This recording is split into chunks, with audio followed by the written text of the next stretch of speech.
All right, YouTube, this is 2 Cent back with my 2 cents on Octopath Traveler. And first off for this video, I just want to let you guys know about a tweet that came out from our friends over at the, Octopath Twitter account. And it's just letting us know that if you want to be able to participate in the storyline that comes along with the collab starting in the next 4 days, that you're going to want to make sure that you've done your Nameless Town quests and gotten caught up on all those side missions. So, take a look at this tweet here. This is where you go and start it. You got to find some cats there, and then you go through and just do the side missions that pop up for your Nameless Town, and that will be able to help you be able to start the quest. I think most of us have already done this, but if you are newer or maybe just starting Octopath because you've seen this collab was coming out, then you're going to need to be able to do this first before you can kind of get into that. So along with that is I've seen a lot of people in my comment section here in the last couple weeks asking about exchange, and they're a little, I think, hesitant or kind of scared that they're really going to mess something up when using the exchange kind of shop there.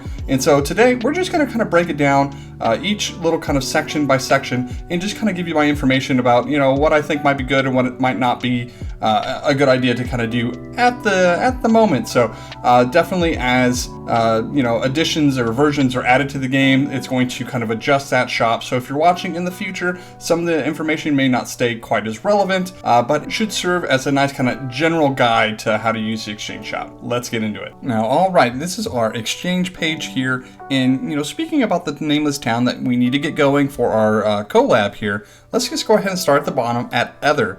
This is going to be where your kind of Nameless Town materials and everything kind of come into play. So you can see there at the top right, the amount of kind of memory shards that you kind of have to be able to kind of use this shop. However, let's take a look at the get shards area first. So when you're doing your kind of daily farming of your elites or doing your path actions with the people in your town, you'll be getting items here that you can actually come in here and sell, and you can gain memory shards for them. I hold on to them until I need them as just here, so I'm just not constantly going in and converting over. I think in your alpaca farm coming up, you're going to need some hard lumber, so I've just kind of held on to some of that. But that's how you can get these shards, and should you need them or want to transfer them over to be able to purchase on this trade side of the shop, you can come in here and get some gold guide stones, some silver guide stones, and then you can get your specific materials if you do need them for something later on down the road, or you're still working on those parts of upgrading your town. That's where you purchase them, is in here. We also do have the special kind of weapons and everything in here that come with the battle abilities. So far, they haven't been necessarily worth using, so that's why you don't hear too many people talking about them. This is where you would go to your Tower of Remembrance to kind of farm up those mats from the elites in there to be able to kind of level these weapons up. So when you get to these where they become a little bit more what we want to call meta or relevant to the game, we will probably let you guys know to go ahead and start purchasing these and getting them up. Likewise, if you want to work on your Tower of Remembrance right now and kind of get those elites kind of unlocked and farmed, that's not a bad idea. It kind of helps get you some mats for later on for this very purpose. So that being said, we can go ahead and scroll down here. They do have some accessories.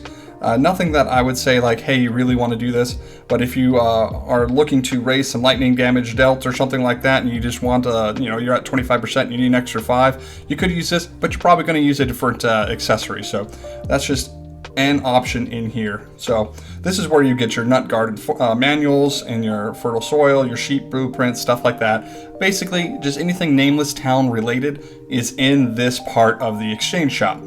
Easy enough. All right, so moving on, this one's gonna be real easy. We're gonna look at the arena fragments. Basically, as you're doing your Tikilan arena and you're, kind of farming that over and over, you'll get some more points. You can come in here and you can exchange for any of the stuff in here, including some Tikilan guide stones, some tasty nuts, and an accessory here. So this one's super easy. Really can't go wrong here. As we get more arenas, the list in here will get longer because we'll have more choices there. All right, so now these last two are gonna be a little bit more complex, But let's go to the Guidestone Shards here, and I'll open this up, and basically this is where you're going to have a lot of kind of varying opportunities, because we're going to be looking at using the gold guild stones, the silver, and the bronze guild stones as well. So it's kind of just extra windows for you to kind of look to see what's in there.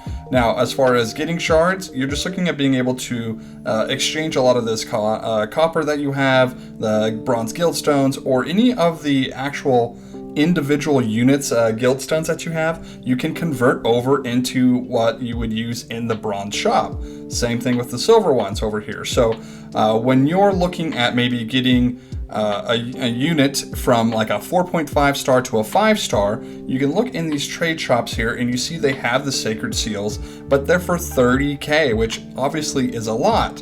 But as you're, pulling on banners and getting copies of 4-star units that maybe that you don't care to use, or you already have them kind of maxed out, you can kind of go over to the get shards area here. So say my Cleese, he is at Awakening 3 right now. Granted, still getting his shards, that way I can get him all the way up to level 80. But say I didn't need him, I would just hit max and I'd be able to get 150 shards down here.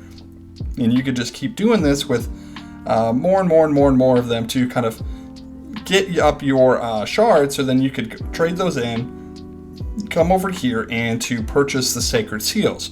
So when I was using my my currency in here to get Lynette from 4.5 all the way to 5 stars, I had a lot of kind of saved up currency from 4 stars that I wasn't using or I had already maxed out, and I just kind of sold a whole bunch of that, finished off getting to my 30k, and purchased the sacred seal I needed. So if you're one of those ones who are kind of really working on their 4.5 star units and haven't been lucky enough to get them from hunts because they're extremely difficult to get them to drop in there, this is your other way of being able to go about to do that.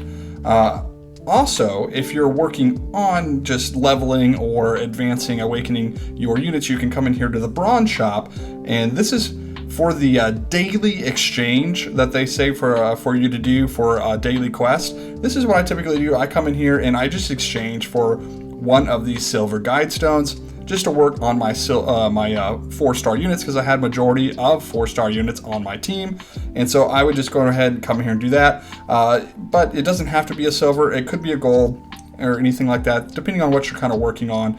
But this is, if you're not sure what to exchange for the day, don't have any real plans, but you want to get your daily done, come in here, go all the way down to the bronze, and then go all the way down to the bottom and just pick up a silver guide stone. Makes it super easy, don't have to think about it, and over time you'll kind of use those for your 4-star. So that's kind of where we're looking at on here, and the gold isn't too much different. There's actually a lot fewer options, but it'll just be able to kind of say, okay, well, I have too many of these, so I can utilize them in other areas, or you can kind of pick up this SP recovery and HP recovery, which might be kind of nice for some of your different units out there if you want to pick up an accessory. So nothing in here should be too scary. It's nothing that's really going to break anything. Only thing I would be cautious of is you don't want to dump a bunch of your specific unit shards unless you're finished with them, especially when you've got a unit that's all the way maxed out, as far as their levels and everything is concerned. Then you're going to have some more opportunity to kind of use those in here. So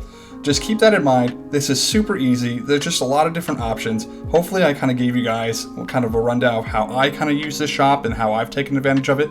If you have any questions about it, please leave a comment down below and I will try to answer those for you. All right, now on to the last one. This should also be a very easy one. This is just your guide fragments. So it's going to be based off of your guiding, so you're pulling in the game, and it's just going to have up there at the top, whenever you kind of look at the different banners that you've pulled on, it'll show you the amount of currency you have, and then it'll kind of show you what you can buy with said currency, up to and including these 200 ones where you can actually pity the unit should you have pulled enough to get that many points. As far as like getting shards, you get shards by actually pulling on the banners. It kind of tells you how much you get. It's normally a 1-for-1 comparison there. So if you're looking at it, that's what those ones are for. And then there's some other little extra things in here that can raise your level by 1 when eaten. So you can pick up some boost berries or something like that. In case you don't have enough to pity on the unit, you might be able to pick up a couple other things in the shop.